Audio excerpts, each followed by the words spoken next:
नमस्ते प्यारे बच्चों। कैसे हो आप लोग? मैं भी बहुत अच्छी हूँ। कल मैंने आप लोगों को एक पाठ पढ़कर आने को कहा था। आपने पढ़ा क्या वो पाठ?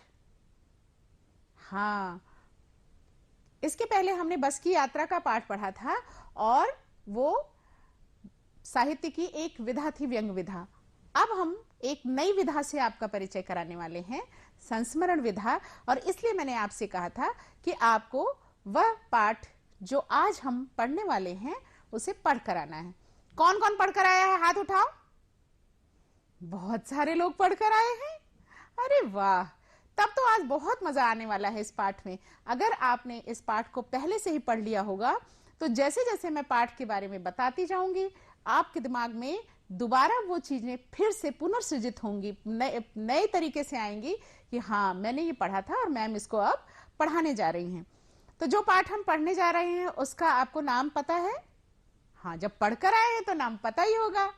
बिल्कुल, यह पाठ है जब मैंने पहली पुस्तक खरीदी। यह पाठ अपनी मंजरी का है, पाठ 19। अपनी मंजरी का पाठ 19, जब मैंने पहली पुस्तक खरीदी। इसे आप लोग खोल लीजिए। अब इसमें आज हम क्या क्या जानेंगे? मैंने पहले भी कहा था कि आप एक जब नई कक्षा में जाएंगे, कक्षा 9 में जाएंगे, तो आपको हिंदी के एक बहुत बड़े साहित्य से आपका परिचय होने वाला है। बहुत बड़ी साहित्य की दुनिया है, तो उसमें आपको अनेक विधाएं मिलेंगी। उन अनेक विधाओं में आपको नई नई विधाओं से परिचय आपका होना जरूरी है। अभी तो आपने साहित्य इस तरह पढ़ा, कविता पढ़ी, कहानी पढ़ी, मजा आ गया, बस। लेकिन फिर धीरे धीरे साहित्य को जो लिखा जाता है उसको अलग अलग विधाओं को क्या कहा जाता है, उनका क्या गुण है, इसको हम पढ़ने वाले हैं। ठीक है, तो इसमें हम जानेंगे कि संस्मरण क्या होता है। संस्मरण जानते हैं? एक शब्द है स्मरण। स्मरण का अर्थ है याद करना। तो संस्मरण विधा जो साहित्य की है, हमारे साथ, हमारे सामने, हमारे आसपास घटी हुई किसी घटना को स्मृति के आधार पर लिखने को क्या कहा जाता है? संस्मरण कहा जाता है। तो जो ये हमारा पाठ है, ये साहित्य की संस्मरण विधा है। और एक और काम हम करेंगे, जब हम इस पाठ को पढ़ लेंगे और संस्मरण विधा से हमारा परिचय हो जाएगा, तब फिर हम अपने भी बहुत सारे संस्मरण लिखेंगे। जरूरी नहीं है कि हम यही संस्मरण लिखें कि जब मैंने पहली पुस्तक पढ़ी अथवा पहली पुस्तक खरीदी, बल्कि हम अपने संस्मरणों में छोटी छोटी बात लिख सकते हैं कि जब मैं पहले दिन स्कूल आया, या जब मैं कक्षा 8 में पहले दिन स्कूल आया, या जब मेरी हिंदी की नई मैम स्कूल में आई, या उन्होंने जब कोई नया पाठ, कुछ भी। संस्मरण की दुनिया इतनी बड़ी है कि आप अपने जीवन में घटी हुई, अपने सम्मुख घटी हुई किसी भी बात को, किसी भी घटना को सिर्फ स्मृति के आधार पर लिपिबद्ध करते हैं। लिपिबद्ध करना मतलब लिखना। ऐसे शब्दों का प्रयोग इसलिए करती हूं ताकि आपकी दुनिया में नए शब्द जुड़े, सुंदर शब्द जुड़े, है ना? तो क्या स्मृति के आधार पर अपने सम्मुख घटी हुई किसी भी घटना को लिपिबद्ध करना संस्मरण होता है। और जब हम संस्मरण पढ़ेंगे तो संस्मरण का विषय क्या है, संस्मरण के अंदर मौजूद सामग्री क्या है, कंटेंट क्या है, जिसे अंग्रेजी में कंटेंट कहा जाता है। तो जब हम संस्मरण को पढ़ते हैं बड़े लोगों के, महान लोगों के, तो उनके जो संस्मरण होते हैं उसमें बहुत सी ज्ञान की बातें होती हैं, उनके अनुभव होते हैं। उनके अनुभव, उनकी पढ़ी हुई बातें, उनकी समझी हुई बातें, उनके जीवन अनुभव, सब कुछ हमारी उसमें जुड़ जाते हैं। तो जब हम इसको पढ़ेंगे तब हम बहुत सारी चीजें जानेंगे। हमारा इस जो पाठ है, इसका लेखक अपने इस संस्मरण के माध्यम से कि जब मैंने पहली पुस्तक पढ़ी, वो क्या कहना चाहता है। इससे हम ये भी समझेंगे कि बच्चों को आज्ञाकारी क्यों होना चाहिए। आज्ञाकारी किसका? बड़ों की आज्ञा मानना। तो जब बच्चे बड़ों की आज्ञा मानते हैं तो बड़े उनको हमेशा सही रास्ता बताते हैं, और फिर जब हम सही रास्ते पर चलते हैं तो हमारे जीवन में मुश्किलें कम आती हैं। अभी तक मैंने आपको अपनी इस कक्षा में, कक्षा 8 में मंजरी पढ़ाते हुए किन किन साहित्य की विधाओं से आपका परिचय कराया है? कोई बताएगा? हाँ, निबंध, कहानी, कविता, यात्रा वृत्तांत। Very good. हाँ, अभी हम साहित्य की इन विधाओं से परिचित हो चुके हैं। आज हम साहित्य की एक नई विधा से परिचित होंगे, वह है संस्मरण। क्या आपने कभी कुछ लिखा है? मैंने पिछले बरस जो डायरियां बांटी थी, उनमें बहुत सारे बच्चों ने अपने जीवन में घटी हुई घटनाओं को लिखकर मुझे दिया था। तो वही घटना जो है, जो स्मृति के आधार पर लिखा है, वो संस्मरण है। आपने जो लिखा है वो भी संस्मरण है, भले वो कहीं छपे ना, लेकिन मैंने जब उसको पढ़ा आपके लिखे हुए को, तो मुझे समझ में आया कि वो आपने संस्मरण लिखा हुआ है अपने साथ घटी हुई घटनाओं का। अब मैं आप लोगों को उस व्यक्ति के बारे में बताने जा रही हूं जिसने इस संस्मरण को लिखा है। जो भी साहित्य लिखता है उसे लेखक कहा जाता है, जो कविता लिखता है उसे कवि कहा जाता है। तो किसी भी रचना को पढ़ने से पहले यह जानना बहुत जरूरी है, खास करके संस्मरण को पढ़ने से पहले तो यह जानना बहुत जरूरी है कि यह किसका लिखा हम पढ़ रहे हैं, किस व्यक्ति ने है, किस व्यक्ति का संस्मरण है, उसने अपने जीवन में क्या उपलब्धि हासिल की है, किस लिए हम उनका संस्मरण पढ़ रहे हैं। तो ये जो पाठ है अपना, जब मैंने पहली पुस्तक खरीदी, इसके लेखक श्री धर्मवीर भारती जी हैं। इस पाठ के लेखक श्री धर्मवीर भारती जी का जन्म 25 दिसंबर सन 1926 को इलाहाबाद में हुआ था। इलाहाबाद विश्वविद्यालय से एमए डी फिल करने के बाद वही हिंदी विभाग में प्राध्यापक नियुक्त हो गए। धर्मवीर भारती नई कविता के श्रेष्ठ कवि, कहानीकार, निबंधकार और श्रेष्ठ उपन्यासकार थे। एक व्यक्ति कितनी चीजें लिख चुका है। उन्होंने कविताएं लिखी, कहानियां लिखी, निबंध लिखा और वे श्रेष्ठ उपन्यासकार भी थे। तो वो साहित्य की लगभग हर विधा में लिख रहे थे।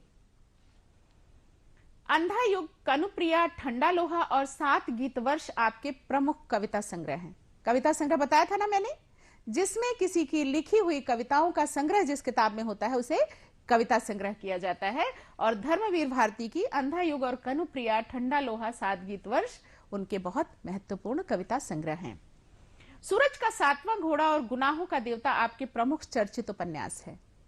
ये भी जब मैंने पहले ही बताया कि उन्होंने लगभग साहित्य की हर विधा में लिखा है और हर विधा में श्रेष्ठ लिखा है, इसीलिए उनकी बहुत हर विधा पर चर्चा हुई है। तो सूरज का 7वां घोड़ा और गुनाहों का देवता ये प्रमुख ऐसे चर्चित उपन्यास हैं जिस पर लगातार साहित्य जगत में, उस समय से जब वो जीवित थे और आज तक साहित्य जगत में इन रचनाओं पर चर्चा हो रही है। आपने हिंदी साहित्य को गुल की बन्नो और बंद गली का आखिरी मकान जैसी श्रेष्ठ कहानियां दी हैं। हम जो रचते हैं वही हमारे बाद बचता है। तो आज हम धर्मवीर भारती जी को क्यों याद कर रहे हैं? धर्मवीर भारती जी को आज हम इसलिए याद कर रहे हैं क्योंकि उन्होंने हिंदी साहित्य को ये रचनाएं दी हैं और उसमें गुल की बन्नो और बंद गली का आखिरी मकान बहुत महत्वपूर्ण कहानियां हैं। जब आप बड़ी क्लासेस में जाएंगे, बड़ी कक्षाओं में जाएंगे, तो निश्चित तौर पर आप ये सारी कहानियां पढ़ेंगे। लेकिन जो व्यक्ति इस दुनिया में आता है वो एक दिन जाता भी है। तो 4 सितंबर 1997 को श्री धर्मवीर भारती जी का निधन हो गया था।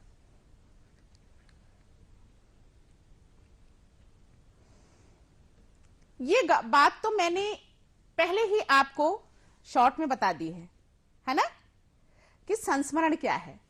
लेकिन आप इसको अपनी कॉपी में, अपनी नोटबुक में नोट भी कर लें कि वाकई संस्मरण की परिभाषा क्या है, किस तरह से संस्मरण निबंध से भिन्न है, बाकी साहित्य के विधाओं से संस्मरण किस तरह से भिन्न है। ये बात आपको अपनी कॉपी में नोट करके रखनी है, ताकि जब कभी भी आप संस्मरण के बारे में जानना, याद करें, सोचना चाहें, तो उस वक्त आप अपनी इस कॉपी को पलट करके पढ़ सकते हैं।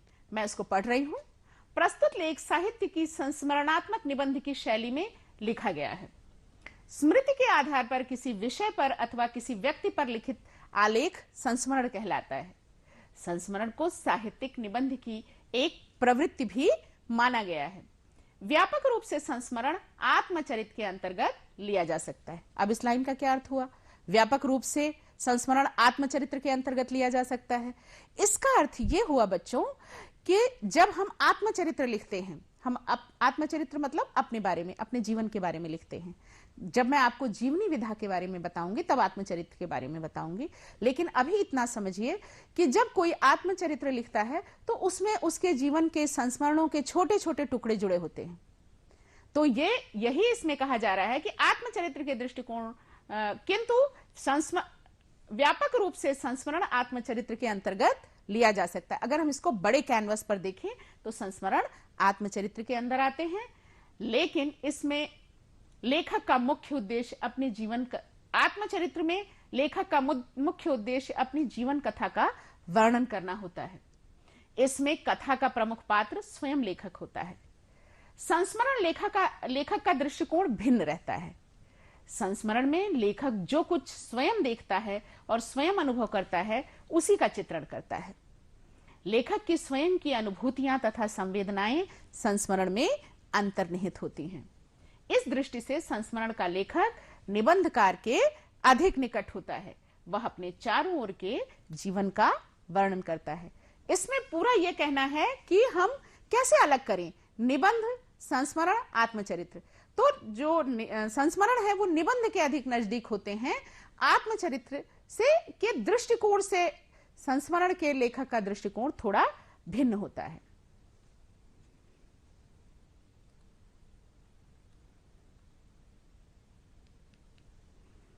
अब मैं आप लोगों को ये जो पाठ है इसको थोड़े से शब्दों में सारांश में बताऊंगी।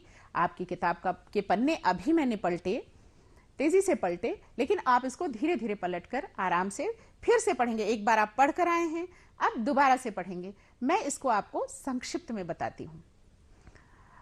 इस पाठ का जो लेखक है धर्मवीर भारती, वे अपने बचपन से इस पाठ के लेखन की शुरुआत करते हैं। इस लेखन में उन्होंने कहा कि जब उन्होंने पहली पुस्तक खरीदी, इस लिखने का इसका पूरा उद्देश्य क्या है कि वो बताना चाहते हैं कि उन्होंने स्वयं अपने हाथ से पहली पुस्तक कब खरीदी।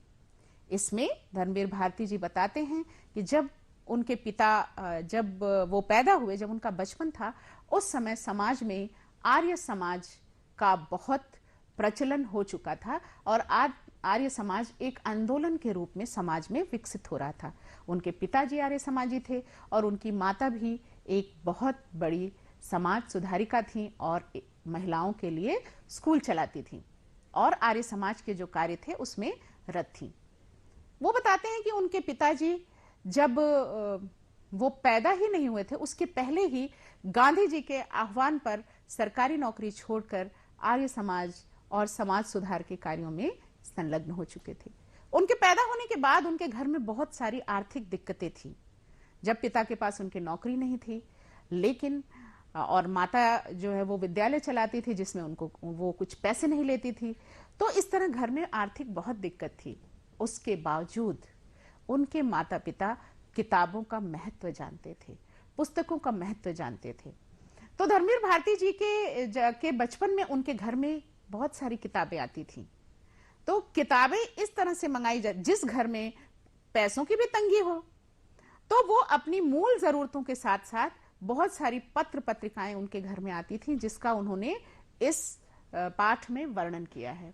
बहुत सारी पत्र पत्रिकाएं आती थी और विशेष करके उनके लिए दो पत्रिकाएं, बाल पत्रिकाएं, जिसमें एक बालमन नाम की पत्रिका थी जो उस समय की बहुत महत्वपूर्ण पत्रिका थी, वो उनके घर में विशेष तौर पे उनके लिए मंगाई जाती थी। फिर वो थोड़े बड़े हुए, उनके पिताजी ये नहीं चाहते थे कि वो विद्यालय के में जा करके अपनी भाषा को, अपने संस्कारों को खराब करें विभिन्न लोगों से मिल करके, इसलिए उनके पिता ने उनकी प्रारंभिक शिक्षा विद्यालय भेजकर नहीं की। वे घर में ही रहकर स्वाध्याय से पढ़ते थे। स्वाध्याय जानते हैं आप लोग? स्वयं पढ़ना, स्वयं पढ़ते थे और उनकी माता भी शिक्षिका थी तो वो भी उनको लगातार पढ़ाती रहती थी। फिर उसके बाद जब वो थोड़े बड़े हुए तो अब वो ढेर सारी घर में पत्र पत्रिकाएं आती थी और पत्र पत्रिकाओं को पढ़ने में उनका मन बहुत लगने लगा। खूब सारी कहानियां, खूब सारे, उस समय कॉमिक्स भी आते थे, जैसे अभी आप लोग कार्टून देखते हो ना, उसी तरह कार्टून चरित्रों की कहानियों की किताब आती थी। तो ऐसे उनका मन जब बहुत उनका मन पत्र पत्रिकाओं में लगने लगा, तो उनकी माँ बहुत चिंतित होने लगी। जैसे अगर आप पढ़ाई नहीं करोगे तो हमें चिंता होगी ना, माँ को और टीचर को चिंता हो जाती है ना जब आप नहीं पढ़ते हो। तो उनकी माँ को भी बहुत चिंता होने लगी। तो ये चिंता उन्होंने उनके पिता से व्यक्त की।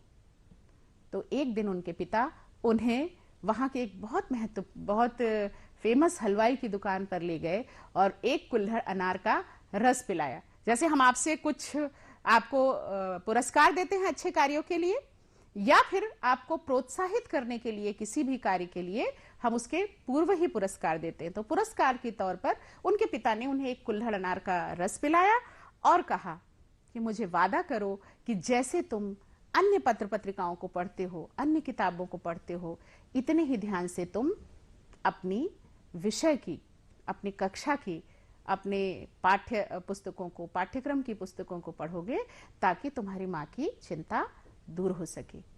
और धर्मवीर भारती जी ने अपने पिता की बात को मानते हुए अपनी माता की चिंता दूर करने के लिए अपनी पाठ्य पुस्तकों को बहुत मन से पढ़ा। और अपने पहले ही वर्ष जब वो विद्यालय में उनका दाखिला हुआ, उसी वर्ष वो अपनी कक्षा में प्रथम आए। अब ये भी कितनी बड़ी बात है कि कोई बच्चा जो घर से स्वाध्याय से पढ़ रहा है, लेकिन उसके पिता ने उससे आग्रह किया और फिर उन्होंने क्या किया, उन्होंने अपनी पूरी पाठ्य पुस्तकों को बहुत मन लगाकर ध्यान से पढ़ा, जिसका परिणाम यह हुआ कि वो कक्षा में प्रथम आए। सबसे अधिक नंबर उनके अंग्रेजी विषय में थे, तो उनको वहां से अंग्रेजी की 2 किताबें मिली। उन किताबों के बारे में भी उन्होंने लिखा कि एक किताब तो ऐसी 2 बच्चों की कहानियां थी जो दिन भर जंगल में घूम घूम कर पशु पक्षियों के घोंसले ढूंढते थे, ताकि वो पक्षियों के जीवन के बारे में, उनकी विभिन्न प्रजातियों के बारे में जान सके। तो इस तरह धर्मवीर भारती जी अपने बचपन के बारे में बताते हैं। वो ये भी बताते हैं कि उनके घर में बार बार वो इस संस्मरण में लिखते हैं कि उनके घर में पैसों की बहुत तंगी थी। मतलब हमें पढ़ने के लिए पैसों की जरूरत बहुत ज्यादा नहीं होती, तो उनके घर में पैसों की बहुत तंगी होने के बावजूद वो पत्र पत्रिकाएं पढ़ते रहते थे। ये सब सुनाने के बाद वो आते हैं, उसके बाद वो बहुत सारी आर्य समाज की बातें बताते हैं, किस तरह समाज में सुधार हो रहे थे। बहुत सारे आंदोलनों के बारे में अपनी किताब में वो बताते हैं। आपने तो पढ़ा ही होगा ना, पढ़ा है ना पक्का? यस। और अभी यहां से जाने के बाद फिर से आप दोबारा उस पाठ को पढ़ेंगे, तो वो उसमें तमाम आंदोलनों के बारे में बताते हैं। और फिर अंत में संस्मरण का जो शीर्षक है, जब मैंने पहली पुस्तक खरीदी, उस पर आते हैं। उन्हें फिल्में देखने का बहुत शौक था। फिल्में देखने के लिए वो अपनी माता से हमेशा पैसे मांगते रहते थे, लेकिन उनके पास पैसे बहुत कम थे। तो एक बार उन्होंने घर की पुरानी पत्र पत्रिकाएं, माता की ही उससे इजाजत से घर की पुरानी पत्र पत्रिकाएं बेची और अपने पिछले वर्ष की पाठ्य पुस्तकें बेचकर उनके पास 2 रुपए इकट्ठे हुए। 2 रुपए पाकर वो बहुत खुश हुए, क्योंकि उस समय जो सिनेमा का टिकट था वो 1.5 रुपए था। और उन्होंने देवदास नामक फिल्म देखने की इच्छा अपनी माँ से व्यक्त की। उनकी माँ ने भी कहा ठीक है, कोई बात नहीं, तुम जाकर के देवदास फिल्म देखाओ। और उनको 2 रुपए दे दिए गए। 2 रुपए देने के बाद लेकर वो अपने जहां फिल्म लगी थी वहां गए। फिल्म शुरू होने में देर थी और वो इधर उधर घूमने लगे। अचानक वहां पर एक स्टॉल पर कुछ किताबें बिक रही थी, जिसमें देवदास भी थी। शरद चंद्र की लिखी हुई एक बहुत महत्वपूर्ण, बहुत सुंदर किताब है देवदास, जिस पर एक बार पहले फिल्म बनी थी और अभी एक बार कुछ दिनों पहले ही एक फिल्म बनी है। तो जब उन्होंने देवदास किताब देखी, तो अपने मन में उन्होंने सोचा कि 10 पैसे की देवदास मिल रही है और 2 रुपए की फिल्म है, क्या किया जाए, अपने दिमाग लगाते रहे। और अंत में सोचा उन्होंने कि फिल्म देखने के बजाय मैं क्यों ना किताब ही खरीद लूं और पैसे भी बचा लूंगा और मैं इसकी कहानी भी जान जाऊंगा। तो धर्मवीर भारती जी ने किताब को खरीदा और किताब लेकर घर आ गए। इस पूरे संस्मरण में धर्मवीर भारती जी ये बताते हैं कि वो कितने आज्ञाकारी थे, कितने पढ़ने में रुचि रखने वाले थे और कितने मितव्ययी थे। ये सारी चीजें वो संस्मरण में बताते हैं। और ये संस्मरण हम आपको इसलिए पढ़ा रहे हैं ताकि इस संस्मरण से आप सीखें कि हम अपने बचपन में आज्ञाकारी होकर, पढ़कर, बहुत सारी मेहनत करके, किताबों से, पुस्तकालयों से प्रेम करके हम बड़े होकर क्या बन सकते हैं? धर्मवीर भारती बन सकते हैं, जिनको आगे वाले बहुत लंबे समय तक एक बहुत महत्वपूर्ण लेखक के रूप में याद किया जा सकता है। ठीक है बच्चों, अब आप इस पाठ को घर जाकर दोबारा से पढ़ेंगे, ठीक है ना? चलिए, तो फिर अपरिचित शब्दों से आपका मैं परिचय कराती हूं। ये कुछ अपरिचित शब्द हैं, जैसे पहला परिचय है आह्वान। आह्वान का अर्थ है बुलावा। जैसे गांधी जी ने लोगों का आह्वान किया था कि वे असहयोग आंदोलन में शामिल हों और सरकारी नौकरी छोड़ें, तो धर्मवीर भारती के पिताजी ने नौकरी छोड़ करके वो गांधी जी के आंदोलन में शामिल हो गए थे। दूसरा शब्द है अदम्य।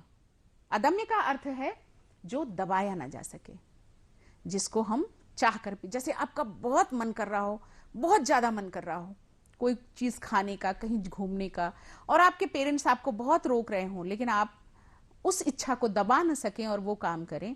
ऐसे ही अदम्य दोनों संदर्भों में इस्तेमाल होता है। आपको बहुत बुरा काम करने का भी मन कर रहा हो, आपको बहुत अच्छा काम करना, तो जिस को दबाया ना जा सके उसे अदम्य कहा जाता है। प्रबल, जो बहुत ज्यादा हो। रोमांचित, पुलकित या रोए खड़े करने वाला। रोमांचित का मतलब बहुत सारी ऐसी घटनाएं हमारे जीवन में घटती है ना, कि ऐसे हमारे हाथों के पूरे रोए खड़े हो जाते हैं, जिसे हम अंग्रेजी में गूज बम्प्स कहते हैं। तो ऐसे रोमांचित या पुलकित या रोए खड़े हो जाने को एक शब्द में क्या कहते हैं? रोमांचित। टॉल्स्टॉय एक बहुत बड़े रूसी कथाकार थे।